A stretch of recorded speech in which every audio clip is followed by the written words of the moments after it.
اللہ کے ولیوں نے اپنی کتابوں میں ایک بات لکھی ہے، ہم نے جب بھی اس دعا کو پڑھا اللہ پاک جل شانہ نے اسے فوری عطا فرمایا، اللہ نے آج تک اس دعا کے مانگے کا رد نہیں فرمایا۔ ایک واقعہ ہے حضرت علی کرم اللہ وجہہ کا۔ حضرت علی ایک سفر میں، تجارت کے سفر میں تشریف لے گئے، سفر تجارت میں آپ تشریف لے گئے۔ جب وہاں آپ تشریف لے گئے تو دیکھا ایک شخص ہے، جھونپڑی، اس میں سے کرہانے کی آواز آ رہی ہے۔ آپ اندر تشریف لے گئے تو صاحب خانہ نے اندر سے آواز دی، جو بھی صاحب آ رہے ہیں اجازت سے آئیں۔ سمجھ گئے اندر مستورات ہیں۔ وہ صاحب باہر تشریف لے آئے تو پوچھا کیا ہوا، کرہانے کی آواز کیا ہے؟ کہا میری بیٹی ہے، جنگل میں لکڑیاں لینے گئی، اس کے اوپر ایک درخت گر گیا کاٹتے کاٹتے، اور اس کی وجہ سے اس کی کمر ٹوٹ گئی ہے، اب یہ بستر پہ پڑی ہے، اب یہ بیچاری تکلیفوں اور دکھوں میں۔ آپ نے فرمایا کوئی مسئلہ نہیں، میں ایک عمل کرتا ہوں، تو ایسا کر صرف اس کا کپڑا لے آ۔ آپ نے اس کے کپڑے کو سامنے رکھا، اس کو کہا اس کو پکڑ، اور اس کی طرف یوں انگلی کی، اور یہ دعا جو اب ہم پڑھنے لگے ہیں، بس یہ دعا پڑھی، اور صرف چند بار ہی پڑھتی اندر آوازیں خاموش ہو گئیں، چپ ہو گئی۔ آپ نے فرمایا پوچھو جا کے۔ آپ وہ بندہ اندر گیا تو واپس آیا، کہا بیٹی کو نیند آ گئی ہے، آج کئی ہفتے ہو گئے ہیں، سو نہیں سکی، درد سے کرہا رہی تھی، اس کو نیند آ گئی ہے۔ آپ فرمانے لگے میں سفر میں جا رہا ہوں، جب واپس آؤں گا نا پھر پوچھوں گا، اگر کوئی تکلیف ہوئی تو پھر دم کروں گا، پھر دعا کروں گا، اور انشاءاللہ ٹھیک ہو جائے گی۔ آپ چلے گئے، آگے تشریف لے گئے تو آپ کے ہم سفر تھے، ان کی سواریاں تھیں، ان میں سے ایک گھوڑا تھا، جس گھوڑے کو ٹھوکر لگی، چوٹ لگی، اس کے اگلے پاؤں کی ہڈی گھٹنا باہر نکل گیا، وہ ایک طرف ہو کے بیٹھ گیا، اس کا گھوڑا چل نہیں سکتا تھا۔ اس نے آ کے حضرت علی کرم اللہ درخواست کی کہ آقا اس کے لیے کچھ فرما دیں۔ فرمایا میں اس کے لیے دعا کرتا ہوں، یہ ٹھیک ہو جائے گا، اور آپ نے دعا پڑھنا شروع کر دی، اور فرمایا یہ اس کے ہاتھ پہ، اس کی ٹانگ پہ آپ نے ہاتھ پھیر دیا، جو معذور تھی، ٹوٹی ہوئی نکلیا ہوا گھٹنا تھا، فرمایا ٹھیک ہو گیا۔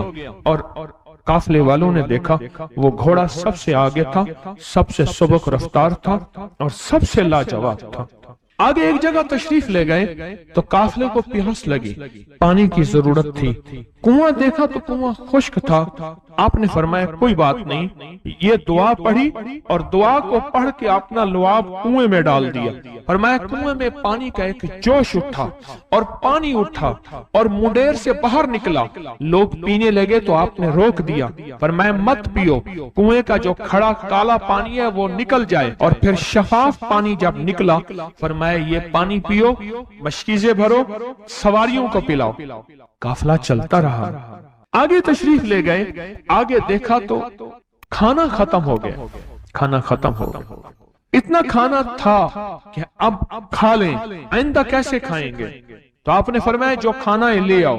آپ نے کھانے کو رکھا، اوپر کپڑا ڈال دیا، اور یہ دعا پڑھنی شروع کر دی جو ابھی ہم بیٹھ کے پڑھیں گے، خوش قسمت ہیں۔ اور کپڑا ڈال کے فرمایا دعا فرمائی، یہ عمل فرمایا، یہ دعا پڑھی، اور اس کے بعد فرمایا دیکھو کھا لیا، اور فرمایا ہمارا 17 دن کا سفر تھا، اس 17 دن میں ہم نے کھایا، لوگوں کو کھلایا، جہاں لوگ آتے تھے ان کو بٹھاتے تھے، دسترخوان ہمارا تھا چند افراد کا، پھر سینکڑوں لوگوں نے کھایا۔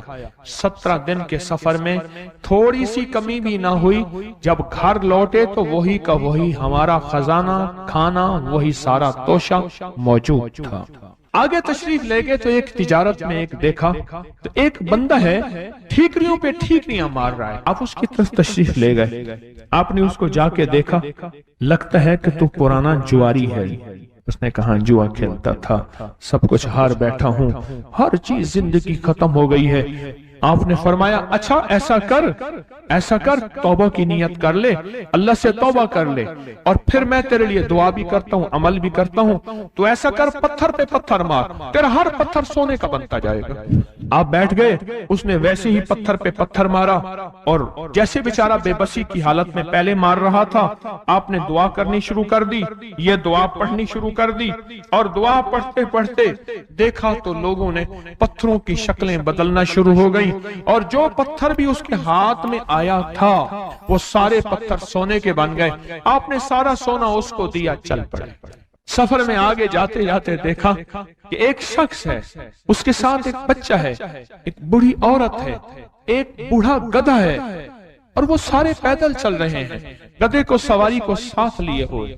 تو آپ نے پوچھا کیا ہوا؟ انہوں نے کہا ایک سانپ ہے جو اس گدھے کے پہ مسلط ہے، وہ سامنے بیٹھا ہے، وہ نیچے نہیں اتر رہا، ہم نے مارنے کی کوشش کی ہے، اس کی پھنکار سے عصا جل جاتا ہے، اور جلا ہوا عصا دکھایا، ڈنڈا جلا ہوا دکھایا کہ ایک پھنکار سے ڈنڈا جل جاتا ہے، وہ مسلط ہے گدھے پہ، ہم پیدل چل رہے ہیں، منزل پہ ہے، سانپ مسلط ہے، اس کا کوئی حل نہیں۔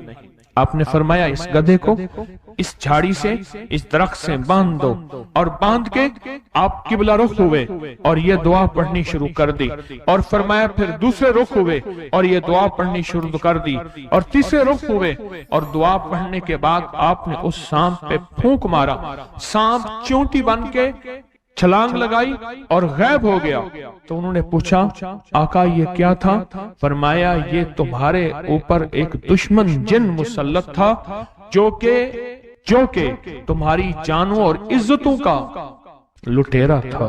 آخرکار آپ کے غلام نے آپ سے پوچھا آقا اگر آپ یہ دعا ہمیں سکھا دیں، چشمہ فیض سے گر ایک اشارہ ہو جائے، چشمہ فیض سے گر ایک اشارہ ہو جائے، لطف ہو آپ کا اور کام ہمارا ہو جائے۔ آئیں بسم اللہ کر کے اس دعا کو پہلے سنتے ہیں۔ یا وہاب حبلی من نعمت الدنیا والآخرہ انک انت الوہاب۔ اللہ کے ولیوں نے اپنی کتابوں میں ایک بات لکھی ہے، ہم نے جب بھی اس دعا کو پڑھا اللہ پاک جل شانہ نے اسے فوری عطا فرمایا، ورنہ اس کے نسبت عطا فرمائی، اور ورنہ چند لمحوں میں عطا فرمایا، ورنہ چند دنوں میں۔ اللہ نے آج تک اس دعا کے مانگے کا رد نہیں فرمایا۔ ریس کی وسعت کے لیے جو میں بتاتا ہوں کہ بندہ ہے 129 دن اور 129 دفعہ سورۃ کوثر پڑھ اور پھر آنکھوں سے رب کی طاقت کے جلوے دیکھ۔ 129 دن اور 129 بار۔ آپ بتائیں جو یہ پڑھتے ہیں 129 بار سورۃ کوثر کتنا وقت لگتا ہے؟ صحیح بتائیں، اگر نہیں پڑھتے نہ بتانا۔ 10 منٹ کی آواز بھی ہے، 7-8 منٹ کی آواز بھی ہے، 15 منٹ کی آواز بھی ہے، ہم 15 منٹ لے لیتے ہیں، 15 منٹ لے لیتے۔ کیا روزانہ کے 15 منٹ ہمارے لیے مشکل ہے؟ 129 بار سورۃ کوثر، اور اگر جگہ اور وقت ایک ہو تو پھر اس کی طاقت اور تاثیر حیرت انگیز طور پہ دگنی ہو جاتی ہے۔ زمان اور مکان وہی وقت وہی جگہ، مجبوراً اگر نہیں ہے تو کوئی حرج نہیں، پر یقین دل کی گہرائیوں، اندر کا درد اور پورے خشوع خضوع، دھیان، طلب، تڑپ اور جذبے کے ساتھ پڑھ 129 بار۔ اصل میں یہ 129 کا جو عدد ہے نا، لفظ لطیف کا عدد ہے، یا لطیف ہو نا، لطیف 129 بار اور 129 دن۔ پھر قدرت کے خزانے اور رب کی رحمت کے خزانے، اس کی عطا اور شفقت کے خزانے، اس کی مہربانی کے خزانے۔ ایک اور چیز بتاؤں، دیدار مصطفیٰ کے لیے، کملی والے کے دیدار کے لیے سورۃ کوثر بہت باکمال ہے۔ اب اس کے فائدے سنتے جائیں، 129 دفعہ کے فائدے ذرا سنتے جائیں، کیونکہ میرے آقا کی تسلیوں کے لیے، دلجوئیوں کے لیے یہ سورت اتری تھی۔ قرآن کی سب سے چھوٹی سورت ہے۔ دلجوئیوں کے لیے تانے دے دے کے ظالموں نے میرے آقا کے سینے کو چھلنی کیا، اور اللہ پاک جل شانہ نے فرمایا میرے حبیب کیوں غمزدہ ہیں، ہم نے آپ کو کوثر دے دی۔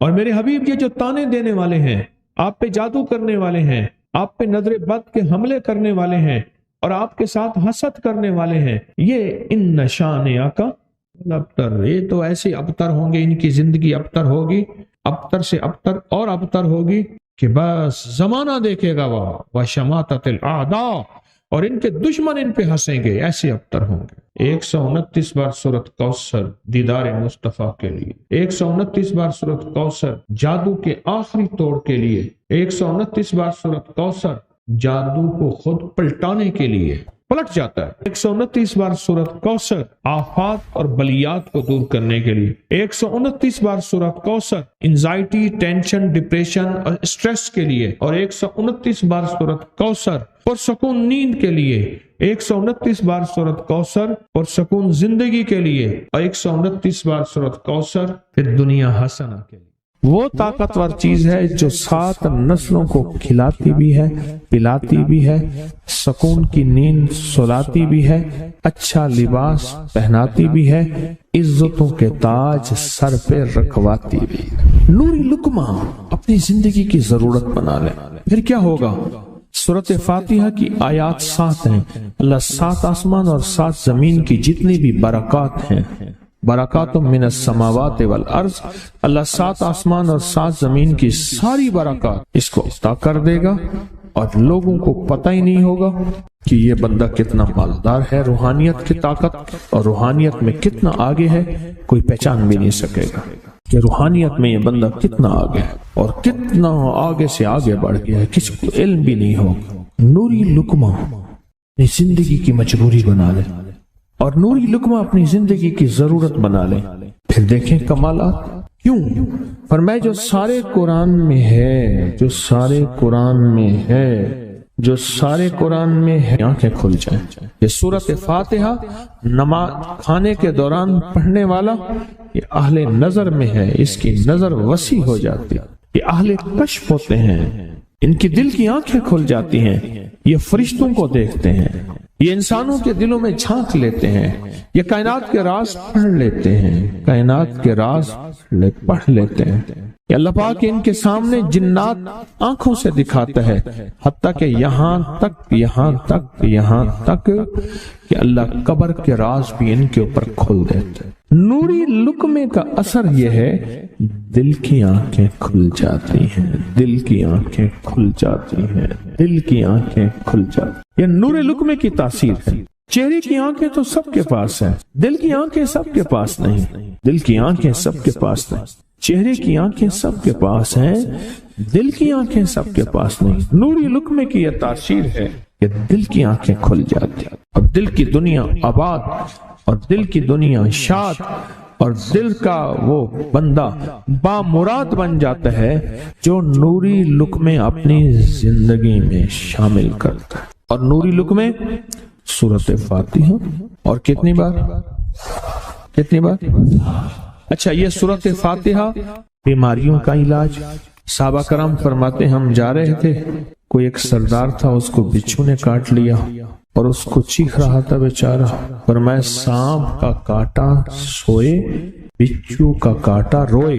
میرے پاس ایک سانپ کا کاٹا آیا تھا، غنودگی میں تھا، وہ بہت غنودگی میں سے سوتا تھا، اور میں نے کہا اس کو سونے نہ دے، خیال نہ کیا انہوں نے، ادھر سے ہٹا تو بندہ ختم ہو گیا، سانپ کا کاٹا تھا۔ ہمارے ایک والد صاحب رحمۃ اللہ علیہ کے تھے، ملک عبد الرحمن ڈوڈی، وہ لائے تھے، تو کہنے لگے اس بچھو کے کاٹے کا علاج، صحابہ کرام نے 7 بار سورۃ فاتحہ پڑھ کے اس پہ دم کر اور وہ ٹھیک ہو گیا۔ اور میں جب سورۃ فاتحہ عرشوں سے زمین پہ آئی، نازل ہوئی، ایک گونج اٹھی، ایک آواز آئی، اور میں اللہ سے آج وہ چیز زمانے پہ زمین پہ نازل کی ہے جو اس سے پہلے کبھی آئی نہیں تھی، اور جو اس کے بعد کبھی آئے گی نہیں، اس سے پہلے کبھی آئی نہیں تھی، اس کے بعد کبھی آئے گی۔ اور جب سورۃ فاتحہ نازل ہوئی، شیطان رویا، پیٹا، اپنا سر پہ راکھ ڈالی اور اتنا شور کیا کہ اے کاش کہ یہ سورۃ فاتحہ آئی ہے، اور اگر آئی ہے تو واپس چلی جائے، اگر واپس نہیں گئی تو کسی کی زبان پہ نہ جائے، یعنی کوئی اس کو پڑھ نہ سکے، اگر پڑھے تو اس کا یقین نہ ملے۔ یقین سے پڑھنے والے کی دنیا بھی، آخرت بھی، رزق بھی، عزت بھی، صحت بھی، تونگری بھی، بادشاہت بھی، خوشیاں خوشحالیاں بھی یقین سے پڑھنے والے کو ملتی ہیں۔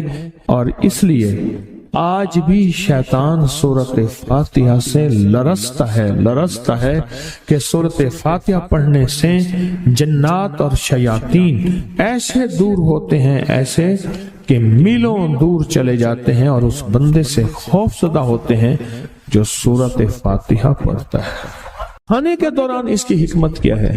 انسان کھانے کے دوران مشغول ہوتا ہے، کھانے کی لذتوں میں کھویا ہوا ہوتا ہے، اور اگر بھوک بہت زیادہ ہو بھوک بہت زیادہ ہو تو پھر تو ہوش نہیں ہوتا، پھر ہوش ہی نہیں ہوتا اگر بھوک بہت زیادہ ہو۔ اب اسی دوران جس طرح سنیں غور سے، بڑی میں عجیب بات بتا رہا ہوں، حضرت امام جعفر صادق سلام اللہ رضوان اللہ تعالی علیہ مجمعین اللہ کے ولی تھے، ولایت کے تاجدار تھے، سرداروں کے سردار تھے، اولیاء کے سردار تھے۔ میں بازار میں جاتے تھے، جا کے پھر واپس آ جاتے تھے، پھر جاتے کچھ نہیں خریدتے تھے۔ کسی نے پوچھا اب کیوں جاتے ہیں؟ فرمایا 2 وعدے لینے، کیا میں جا کے بازار میں ہر بندے کو سلام کرتا ہوں، وہ سلام کا جواب دیتے ہیں، اور کیا پتا کسی کے سلام کا جواب ایسا ہو جو اللہ کے ہاں مقبول بھی ہو، محبوب بھی ہو۔ اور پھر فرمایا بازار میں جاتا ہوں اور جا کے بازار میں جاتا ہوں اور جا کے بازار کی دعا پڑھتا ہوں۔ فرمایا جو چوتھا کلمہ گھر میں پڑھے گا اس کو 10 نیکیاں ملیں گی، اور جو بازار میں پڑھے گا کتنی نیکیاں ملیں گی؟ 10 لاکھ نیکیاں ملیں گی۔ فرمایا میں 10 لاکھ نیکیاں کمانے کے لیے جاتا ہوں۔ آل رسول کی محبتیں، عبادتوں کا حرص دیکھیں، ہمیں مال کا حرص، انہیں اعمال کا حرص۔ وہی دعا، وہی چوتھا کلمہ گھر میں پڑھیں 10 نیکی ہیں، بازار میں پڑھیں کیونکہ وہ ہر بندہ مشغول ہے، دنیا میں، مال میں، چیزوں میں، بھاؤ تاؤ میں لگا ہوا ہے، وہی بازار میں پڑھیں تو 10 لاکھ نیکیاں۔ اسی طرح کھانے کے دوران جب لذت ہے، کھانے کے دوران ذائقہ ہے، اور کھانے کے دوران لذت اور ذائقے میں اگر کوئی بندہ سورۃ فاتحہ پڑھ لے تو اللہ کہتا ہے تو ان لذتوں میں مجھے نہ بھولا، ان کھانے کی چیزوں میں مجھے نہ بھولا، ان ساری کیفیتوں میں مجھے نہ بھولا۔ اللہ خوش ہوتا ہے، اور پھر اللہ جل شانہ اسے 7 آسمان اور 7 زمین کی برکتیں حوالے کر دیتا ہے، اور جس کے پاس 7 آسمان 7 زمین کی برکتیں ہوں، یہ ساری عبادتیں کھانے کے دوران کوئی معنی نہیں رکھتی، پھر ایسی سمیٹ کے اللہ کائنات کو اسے دے دیتا ہے۔ نوری لقمے کی تلاش کریں، نوری لقمہ زندگی میں لے آئیں، بڑی خوشحال زندگی گزرے گی، بہت لاجواب زندگی گزرے گی۔ 7 دفعہ سورۃ فاتحہ سے قرضے اتر جاتے ہیں، 7 دفعہ سورۃ فاتحہ سے بیٹے مل جاتے ہیں، 7 دفعہ سورۃ فاتحہ سے نعمتیں، اور 7 دفعہ سورۃ فاتحہ وہ طاقتور چیز ہے جو 7 نسلوں کو کھلاتی بھی ہے، پلاتی بھی ہے، سکون کی نیند سلاتی بھی ہے، اچھا لباس پہناتی بھی ہے، عزتوں کے تاج سر پہ رکھواتی بھی ہے۔ کہیں انشاءاللہ۔ اب سوچیں کون سا مشکل عمل، بہت زبردست عمل ہے، 1 منٹ کا کام ہے اور کام بن جاتا ہے۔ اور میں نے اس کی اجازت جتنی مشکل سے لی تھی نا، اس عمل کی بہت مشکل سے اجازت، اور جس دن لی تھی اسی دن فیصلہ کیا تھا انشاءاللہ اسے چھپاؤں گا نہیں، انسانیت مخلوق کو بتاؤں گا۔ اور یہ 7 دفعہ سورۃ فاتحہ جو دل کا مریض ہو مجھ جیسا اس کا بھی علاج ہے، جسمانی ہو یا روحانی۔ میں نے پچھلی دفعہ کہا نا کہ میں دل کا سخت مریض ہوں اور آج بھی ہوں، دعا کرو موت تک نہ رہوں، اور میں دل کا سخت روحانی مریض ہوں، جسمانی نہیں ہوں۔ میری پچھلی دفعہ کی وجہ سے پوری دنیا میں کوہرام مچا ہوا ہے کہ بابا گیا، جانا تو ہے، جانا تو لازم ہے۔ پچھلی دفعہ میں نے وہ کہہ دیا کہ میں دل کا سخت مریض ہوں، میرے لیے دعا کرو، وہ یہ مریض ہوں، روحانی مریض ہوں، روحانی مریض ہوں۔ تو یہ بیماری جو دل کی بیماری ہے نا، اس کا بھی علاج ہے، روحانی ہے یا جسمانی۔ جیسے میں دل کی روحانی بیماریوں کے بارے میں نے آپ کو کہا، میں سخت مریض ہوں دل کا، اللہ کرے اس کا مرض کا علاج ہو جائے۔ تو کھانا کھاتے ہوئے میرے دل کے لیے بھی آپ دعا کریں گے کہ اللہ بھی میرے دل کو ٹھیک کر دے، اللہ بھی ٹھیک کر دے۔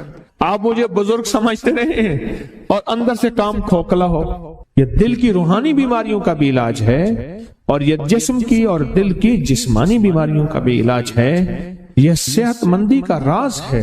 سورۃ فاتحہ ہے بابا، سورۃ فاتحہ، سورۃ فاتحہ۔ جو بندہ سورۃ فاتحہ پڑھتا ہے ایک بار اللہ جل شانہ ان 7 آیات کی تاثیر اور طاقت اسے عطا فرماتے ہیں، اور 7 سمندروں میں جو غذا، رزق، طاقت اور قوت اللہ نے رکھی ہے اس کا حصہ اس بندے کو دیتے ہیں جو صرف ایک بار سورۃ فاتحہ پڑھتا ہے۔ یہ جو وظیفے ہیں کسی درویش کی یا کوئی درویش نے جس کو اجازت ہے اس کی اجازت صحیح ہو، ہر بندہ اجازت دینا نہ شروع کر دے۔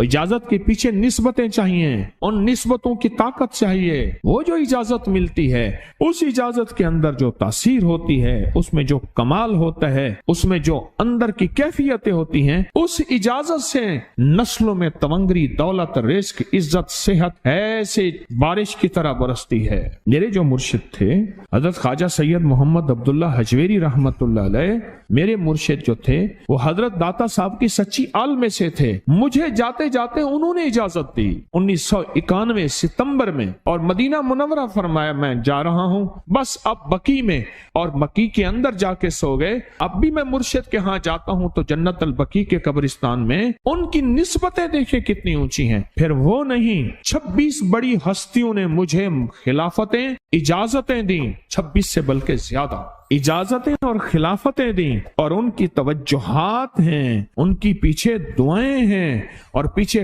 کامل کے ہاتھ ہیں۔ یہ روحانیت کی نسبتیں ہوتی ہیں، روحانیت کی نسبتیں ہوتی ہیں۔ ان نسبتوں کے ساتھ جیسے آپ تسبیح خانے میں ماشاءاللہ پوری دنیا میں لوگ یہاں آئے ہوئے ہیں، اور بڑے بڑے ہستیاں یہاں آئی ہوئی ہیں جو مٹی ہو کے چٹائیوں پہ پڑے ہیں، خواتین میں بھی مردوں میں بھی، بڑے بڑے عہدوں والے، عزتوں والے، بڑے بڑے مقام والے یہاں اپنے مرشد خانے میں بے حیثیت ہو کے پڑے ہیں۔ جو بے حیثیت ہو کے آتا ہے اللہ اس کو عزت اور مقام اور حیثیت دے۔ کہنے لگا میں نے نا حمزات کو قابو کرنے کے لیے میں نے ایک عمل کیا۔ عمل یہ تھا کہ ایک بڑا سا تھال لے لیں، جیسے یہ گارے اور مٹی میں تھال ہوتے ہیں، اس کا چراغ بنا لیں، اس میں 10 کلو تیل ڈالیں اور بڑی ساری بتی ہو، ٹھیک، اس کی بتی جلائیں۔ 10 کلو تیل جلنا ہے، یہ سارا کتنا تیل جلنا ہے اس کی بتی میں، اس کی لو میں دیکھنا ہے، اور پھر بیٹھنا اس انداز سے ہے کہ میرا سایہ ہو، اور پھر میں اپنے سائے کو بھی دیکھوں، لو کو بھی دیکھوں، اور اس کے بعد یہ وظیفہ پڑھنا ہے۔ 40 دن میں یہ 10 کلو تیل جل جاتا ہے، دن رات بیٹھنا ہے اور اس کو پڑھنا۔ 30 دن جب گزرے تھے، 30 دن گزرنے کے بعد اس کو نقشے نظر آنا شروع ہوئے۔ نقشے یہ نظر آنا شروع ہوئے کہ گھر ہے، بچے ہیں، کھیل رہے ہیں، اماں بیٹھی ہے، آپس میں بچے کو لڑ بھی رہے ہیں، کھا بھی رہے ہیں، پی بھی رہے ہیں۔ اس نے ادھر سے توجہ ہٹائی۔ مرشد نے فرمایا تھا کہ دیکھ میری نگرانی میں عمل کر رہا، نقشے نظر آئیں گے، کسی نقشے میں نہ توجہ کرنا نہ خوف کرنا، خوف بھی آئے گا، چیزیں بھی آئیں گے، نہ کرنا، بس نہ کرنا۔ دوسرے دن اوپے سے نظر آیا، پھر بچے ہیں کسی باغ میں کھیل رہے ہیں، ایک بچہ پھر گم ہو جاتا ہے، ماں روتی ہے، اتنا روتی ہے اس کو رونا آ جاتا ہے۔ پھر خیال آیا مرشد نے فرمایا تھا کسی توجہ نہ کر، یہ کیا نقشہ شروع ہو گیا؟ اچھا پھر 2 دن کے بعد نقشہ آیا، بچے کھیلتے کھیلتے کھجور پہ چڑھ گئے، ایک بچہ جو اوپر سے گرا اس کے بازو ٹوٹ گئی، لات ٹوٹ گئی، اب پتہ چلا وہ تو مر گیا۔ اب اس کی میت پہ جو اماں نے بین ڈالے، جو ابے نے روئے اور گھر کی مائیاں روئیں، اصل اس کو وظیفے سے ہٹانا تھا، اور اس کی نظر جو وہ وہاں ہے وہاں سے نظر سے ہٹانا تھا۔ پھر اس کو مرشد کا خیال آیا کہ توجہ نہیں ہٹانی، دھیان نہیں ہٹانا۔ پھر خیال آیا جب مرشد کامل ہو فائدہ کبھی نہیں ہوگا جب تک یقین کامل نہ، اصل توجہ ہٹانی ہے، اور بہت زیادہ رونا، اور اتنا رونا کہ سرکار کا خیال آیا، بچے کو لے جا رہے ہیں، اس کی میت پھر قبر کھود رہے ہیں، پھر اس کا یہ کر رہے ہیں، رونا اتنا کہ اس کے آنسوں، رونے کی کوئی کیفیت تھی مائیوں کی۔ 2 دن ابھی رہتے تھے 40 دن میں سے، تو پھر وہی گھر نظر آیا، بچے کھیل رہے ہیں، شوہر آیا، اس نے آ کے کہا مجھے روٹی دو۔ اس نے کہا گھر میں تو کچھ بھی نہیں ہے، لکڑیاں ہی نہیں ہیں، آپ نے کچھ دیا ہی نہیں۔ میاں بیوی کی لڑائی ہو گئی۔ اس نے کہا پھر ٹھیک ہے میں میں آج سب کو جلا دے. اس نے کہا لکڑیاں لے آیا ادھر ادھر سے, لکڑیاں لا کے نہ سے اس نے وہ لکڑیاں جلائیں, بچوں کو اٹھا کے جو ڈالا آگ میں, جو چیخیں نکلی بچوں, دوسرے کو پکڑ کے ڈالا, تیسرے کو ڈالا, چوتھے کو ڈالا, آگ میں ڈالتا جا رہا ہے. مائی چیخ رہی ہے, کوہرام ہے, زندہ بچوں چھوٹے معصوموں کو آگ میں ڈال رہا ہے. ڈالتے ڈالتے کہنے لگے تو بچ گئی ہے بھائی, پھر پکڑ کے میں تجھے ڈالتا ہوں. جب اس کے ڈال کے کہنے لگا اب اس عامل کو تو بچ گیا ہے, ایسے اس کو ہاتھ ایسے ایسے پکڑنے لگا, اور پیچھے مرشد کا کھینچ کے تھپڑ اس کو آیا. جب کھینچ کے تھپڑ آیا سارا نقشہ ختم ہو گیا. اوہو, کہنے لگا یہ کیا تھا. مرشد کامل ایسا ہوئے جرا لولوں دے وچ وسے ہو, نال نگاہ دے پاک کریندا, نہ صابن سجی کھتے ہو. یہ اس وقت ہوگا جب یقین ہوگا, جب تیرا یقین کمزور ہے. مرشد کامل ہے, یقین کامل نہیں ہے, ناکام رہے گا ساری زندگی, تھرمامیٹر لگاتا رہے گا. کوئی کہہ دے گا کہ تیرا مرشد 1 نمبر ہے, ولی ہے, کہا سبحان اللہ. کوئی کہہ دے گا 2 نمبر ہے, کہے توبہ توبہ. ساری عمر اسی زندگی میں رہے گا, کبھی نہیں پا سکے گا. 40 دن کے بعد مرشد کی خدمت میں حاضر ہوا اور سارے نقشے بتائے. فرمایا نہ بتاؤ, ہم دیکھ رہے. علامہ فخر الدین رازی رحمت اللہ علیہ کا مشہور واقعہ ہے. مرید جو ہے آپ کا سینکڑوں میل دور, اور وہ مرید وہ تھا جو ساری عمر اللہ کے وجود کو کہتا رہا کہ اللہ کے وجود کو نہ ماننے والے کہتے تھے کوئی اللہ نہیں ہے, کہاں ہے دکھاؤ, ہر چیز خود بخود بن گئی ہے, خود بخود ختم ہو جائے گی. ان کے پاس 100 دلیلیں تھیں. کتنی 100 دلیلیں تھیں, اور آج تک ان کی دلیلوں کو کوئی توڑ نہیں سکا تھا اللہ کے وجود پہ. آخری وقت ہے, اور آخری وقت کے اندر ایک دروازہ کھٹکھٹایا کسی نے کہ جناب ایک بزرگ آپ سے ملنے آئے ہیں. وہ بزرگ ان کے دوست تھے پرانے. اوہو, آپ کا آخری وقت ہے, میں ملنے آیا. اور وہ بزرگ نہیں تھا, وہ شیطان کی شکل بن کے آیا تھا. اس نے آتے ہی وہ مسئلہ چھیڑ دیا. آج تک اس کی دلیلیں کوئی نہیں توڑ سکا تھا, یہ اس کی دلیل توڑ گیا. پہلی دلیل ٹوٹ گئی. اس نے دوسری دی اللہ ہے. اس نے 2 دلیل بھی توڑ دی کہ اللہ نہیں ہے. اس نے تیسری دی اللہ ہے. اس نے وہ اپنے علم کی طاقت, وہ دلیل بھی توڑ دی. چوتھی 99 دلیلیں توڑی, ابھی 1 دلیل باقی رہتی ہے.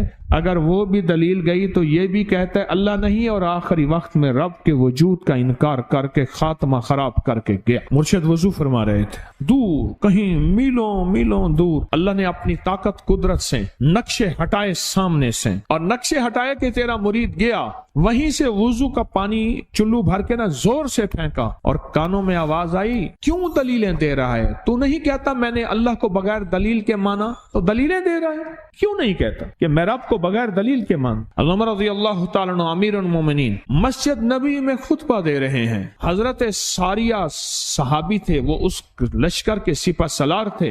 میلوں سے میلوں, سینکڑوں میل دور ایسے نقشے ہٹے, اور خطبے کے دوران انوکھی بات کہہ دی, یا ساریہ الجبل, ساریہ پہاڑ کے پیچھے دیکھ دشمن وہاں سے حملہ کر رہا ہے. اور پھر خطبہ شروع کر دیا. جمعہ کا خطبہ تھا. لوگ حیران, یہ امیر المومنین نے کیا فرما دیا. جب حضرت ساریہ کا قافلہ آیا واپس, تو فرمایا فلاں وقت فلاں لمحے فلاں وقت میں, جمعے کے دن فلاں لمحے میں امیر المومنین آپ کی آواز آئی تھی. اگر نہ آتی تو دشمن نے پیچھے سے مقابلہ حملہ کر دیا تھا اور ہمیں کاٹ کے رکھ دیتا, ٹوٹے ٹوٹے کر دیتا. آپ کی آواز آئی, ساریہ پیچھے دیکھ دشمن حملہ کر رہا ہے پہاڑ کے پیچھے, یا ساریہ الجبل. یہ میں آپ کو حوالوں سے بات کر رہا ہوں, روایات بتا کے بات کر رہا ہوں.